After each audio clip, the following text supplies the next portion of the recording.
thing. I failed to mention that to Mike when we were up at the booth, and he wanted to kind of talk a little bit trash on the Big 12 and how where it's a bunch of quarters that were throwing deep posts on us. So listen, big boy, we're playing Washington, Colorado State, and Virginia Tech defenses that are not quarters.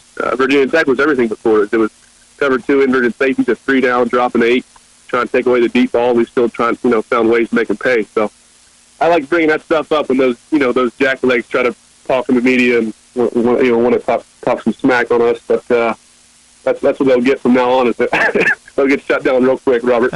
It was definitely kind of a mental grind. I mean, you're there for 5 days, and you gotta be able to eat and kind of get your rest as much as you can. They've got a bunch of stuff they're trying to keep you up. There's a drug test at like 3 a.m. There's media. There's medical, exams. You kind of got to be able to stay fresh for the night for the interviews, and then obviously for the on the field workouts. But it was a good experience. Had a lot of guys up there, a lot of receivers and Trey Flowers, and good experience. How much was Zach Robinson, since he was kind of your coach, spent time with you in San Diego, how much was he able to prepare you for, and did you feel, okay, Zach mentioned this, yeah, I knew this was going to happen. Did you feel pretty good about your preparation?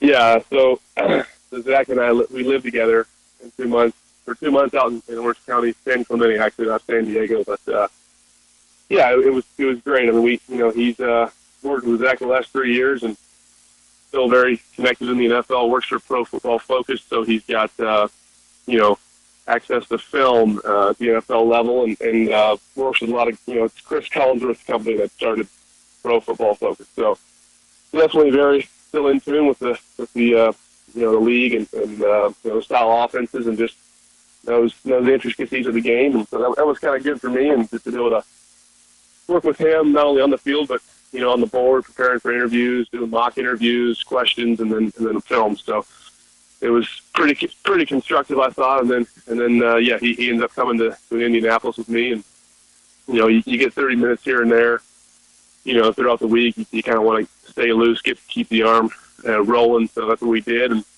and threw well. So it was worth it.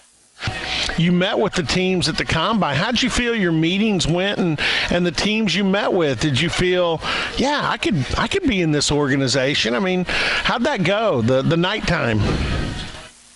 Yeah, so I got there Tuesday night, so I had interviews Wednesday and Friday night, and I had 6 Wednesday night, and I had 9 in a row Friday night. So they're 15 minutes apiece. They've got a siren down there in the lobby that they sound off to kind of tell the coaches to let you go and rotate you, but it's hectic, man. It's an experience like no other. You're going from one room, from one, general manager, one head coach, one quarterback coach to the next 9 different times in the night, and you gotta be on your game, gotta be prepared for whatever tape they want to pull up. Sometimes it was, what were you doing here on this interception, or what were you doing here on this touchdown? Kind of walk us through the play. So, and a lot of times, similar to the Mariucci thing, you get in there and they install you a play, and then they go and watch your film for 10 minutes until you're, in the back of your mind, you're trying to remember the play that was installed and all the different coaching points of the play, route depth and protection, and then you got to spit it back to them, there at the end of the meeting. So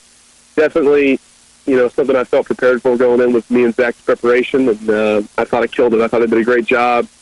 Most of the teams I met with, obviously, we're quarterback need teams, but I thought it went great. I got a lot of good feedback.